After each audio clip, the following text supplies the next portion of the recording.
इस क्वेश्चन में बेटा चलिए देखें क्या बोला गया है। एक सॉलिड स्फेयर है हमारे पास जिसका रेडियस आर है, डेंसिटी रो है। अटैच किया गया है हमारे पास one end of massless spring of force constant के।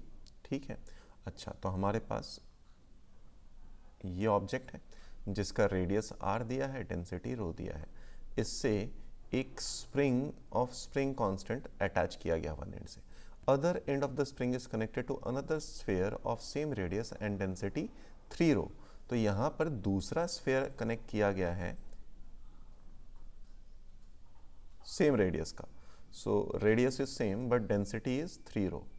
Okay, the complete arrangement is filled placed in a liquid of density 2 रो।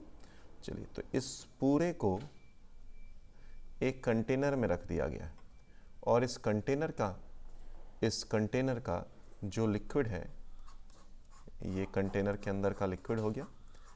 अच्छा, ये कंटेनर का अंदर का लिक्विड हो गया और इसमें ये हमारे पास लिक्विड है। चलो अच्छा नहीं लग रहा।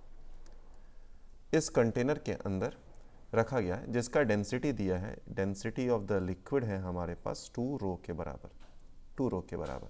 तो ऑफकोर्स हमारा डायग्राम ऐसा ही होना चाहिए, नीचे जो हायर डेंसिटी है इधर और ऊपर लो डेंसिटी का रहना चाहिए। चलिए बहुत बढ़िया।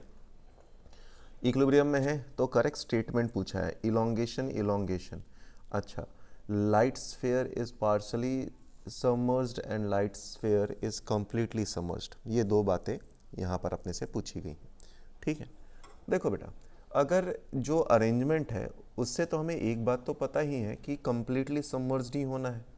तो डी ऑप्शन तो आप देखकर भी बता सकते हो इसको कि ये कंप्लीटली सबमर्ज्ड ही होगा।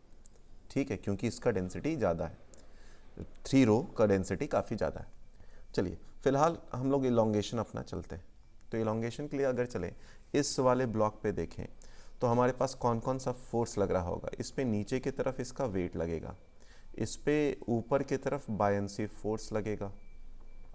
अच्छा, और नीचे की तरफ देखा जाए तो हमारे पास एक के एक्स लग रहा होगा।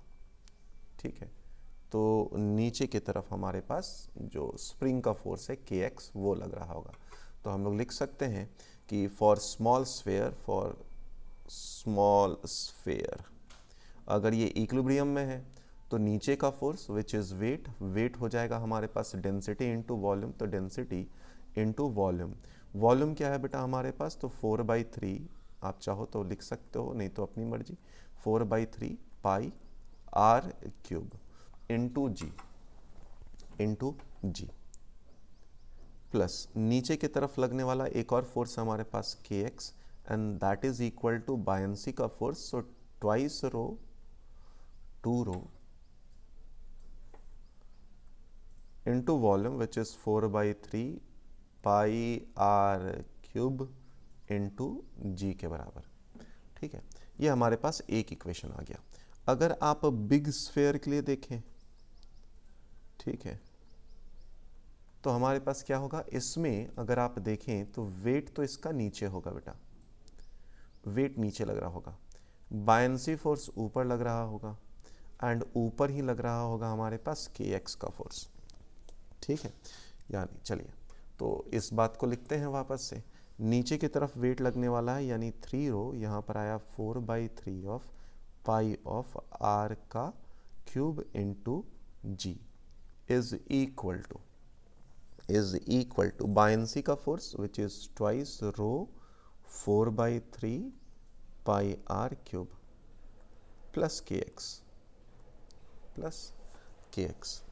ठीक है बेटा, अब इसी दोनों इक्वेशन से हमें x निकालना है, हमें इलोंगेशन निकालना है तो x निकालना होगा। आइए सोचते हैं कि कैसे किया जाए। मान लीजिए हम के एक्स निकालना है ना, तो बायंसी फोर्स को हम बराबर कर देते हैं। ये इक्वेशन 1 है, ये इक्वेशन 2 है, दोनों में मुझे बायंसी फोर्स सेम ही लग रहा, तो बायंसी फोर्स को हम सेम कर देते हैं बेटा। तो यहाँ पर आया density into 4/3 of pi of r cube into g, ठीक है, plus k x. Buoyancy force को अगर मैं यहाँ से निकालूँ तो हमारे पास क्या आएगा, 3 rho 4/3 pi r cube into g minus k x.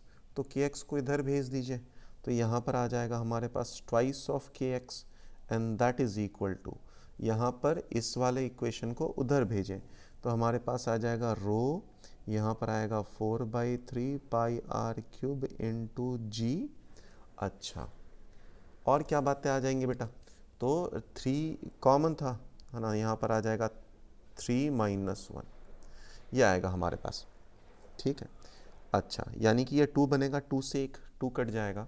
इसको आप सिंप्लीफाई करें तो जो x की वैल्यू आती हुई दिख रही है वो दिख रही है बेटा 4 pi r cube into g into rho बटे बटे यहाँ पर आता हुआ दिख रहा है 3k के बराबर। तो इसको चेक करें तो इक्वेशन नंबर 1 आया, यानी इसका जो आंसर हो जाएगा 1 और D हो जाएगा।